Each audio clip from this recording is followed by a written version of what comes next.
Nabuhay mga kaalaman and welcome to Golden Hands Garden. Ako si Tok, ang inyong Golden Hand Plantito na magbibigay na naman sa atin guys ng dagdag kaalaman pagdating sa mundo ng pag-aalaman. Guys, sa mga bago pa lang po sa aming YouTube channel, please do subscribe to my YouTube channel which is the Golden Hands. At huwag natin kalimutan guys, pindutin ang notification bell para at least updated tayo sa lahat ng mga upcoming videos na i-upload natin. Guys, pwede rin nyo kami i-follow sa Facebook account, Instagram account, ng Golden Hands para at least updated din tayo sa lahat ng mga tips. Guys, shoutout muna tayo kay BFF Aida Babon, kay BFF Cherry Mel Babon, kay BFF Saliha Sofia, kay BFF Wilfreda Vernal, kay BFF Shelo Perdon, kay BFF Donalyn Ronyo at sa Bukluran Lady. Guys, gusto ko yun. Ang daming nagpa-shoutout. Guys, kung gusto nyo rin ma-shoutout sa next video natin, guys, huwag kayong mahiya. I-comment na yan sa baba. Guys, excited tayo ngayon kasi pupunta tayo ngayon mismo sa may garden ni BFF Angelica Capistrano. Guys, excited tayo. Alika, samahan nyo ako at puntahan natin yun, guys.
Guys, nandito tayo ngayon live sa may garden ni BFF Angelica Capistrano. Kukunin natin yung side niya kung paano siya mag-alaga ng halaman para at least mabigyan din tayo ng mga tips. Si BFF Angelica Capistrano. Yan. Yan. Kagaya nitong Monstera Adansonco. Ano yan, rinigalo lang sa akin ng, nung anak ko. Okay. Pero, ano na siya, na-propagate ko na siya ng ganito, 3 pots. Wow! So, ibig sabihin, ang dami na. Oo, guys, sa mga hindi masyadong alagain yung monstera natin. Oo, kahit anong soil mix yan, walang problema. Mas madali lang siyang itanim. Pwede mo yan sa indoor, pwede rin sa may shaded, pero hindi niya pwede sa outdoor or direct sun. Oo, meron din siyang available nito guys na bromeliads. Ang dami niyang halaman. Tapos Oh, meron. tapos ito mga, ano ko lang din yan, mga propagate ko tong mga neon na to, na trailing. Marami ako yan dyan sa garden ko. Any tips, BFF Angelica? Any tips sa mga bagong plantita natin guys? Any tips, lahat. Ano ba? Pinakamadali talaga, beginners plan talaga yung mga photos. Yan. Tapos ako favorite ko talaga yung mga Sansevieria. Any tips from Sansevieria? Paano sila paramihin? Paano ang proseso ng pagdilig sa kanila? Ayun, yung Sansevieria, hindi siya talaga maselan eh. Parang ano yan, alaman mo, tamad. Sabi ko na yung sa live mo, di ba? Tama yun guys. At saka Kasi didagdag info pa. Low maintenance. Tama. Oo. Low maintenance ang Siberia natin. Ang Sansevieria natin guys. At saka additional info.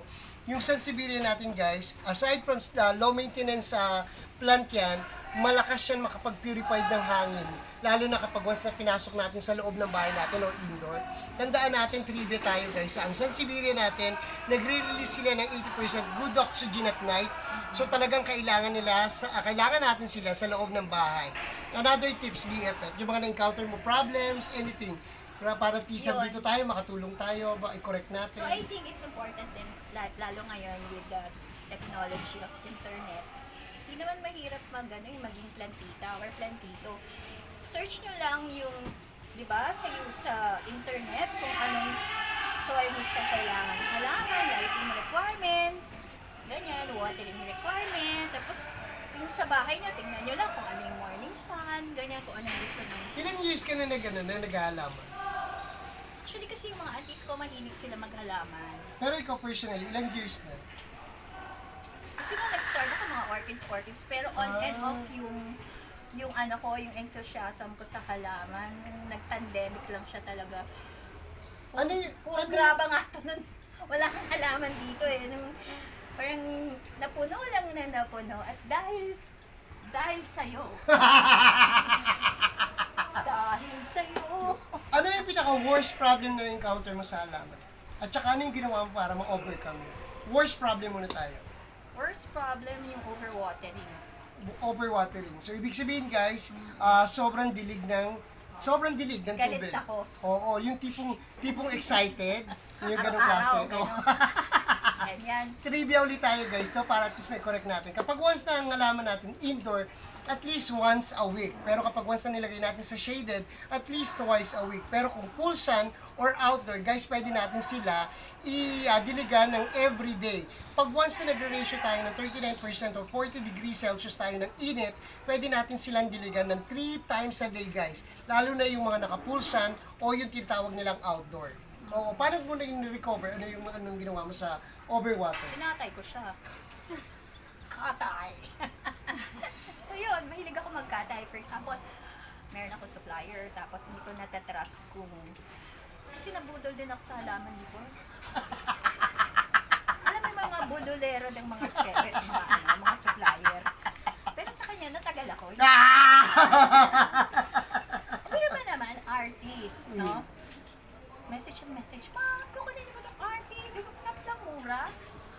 Tapos sabi ko, isipin ko, pala, Diyos ko, walang ugat. Kinatay ko siya kasi sabi ko, ba't gano'n? Nagluray-luray yung dahon. Hindi yung gaya yung mga RT dito, sobrang ganyan, no?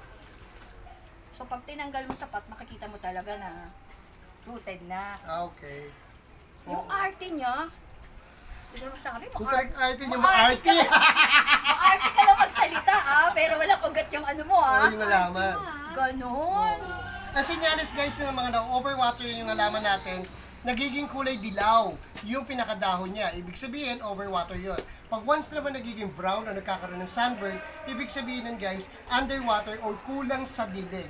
Guys, huwag tayong excited magdilig. Tandaan natin, ang month of February, isang yan yung pinaka-month na malamig kasi natutunaw yung yelo niyan. So, ibig sabihin, iwas lang tayo sa pagdilig kasi talagang pwede ma-overwater yung halaman natin dahil kahit yung hangin, guys, malamig yan. So, ibig sabihin, pwede silang madiligan through lamig na nanggagaling sa hangin natin, guys. So, pag February, huwag ka masyadong magdidilig ng halaman. Oo, aside from Valentine Day. Ang diligan mo, ang pagmamahal mo. Guys, another tip yun ha. Another.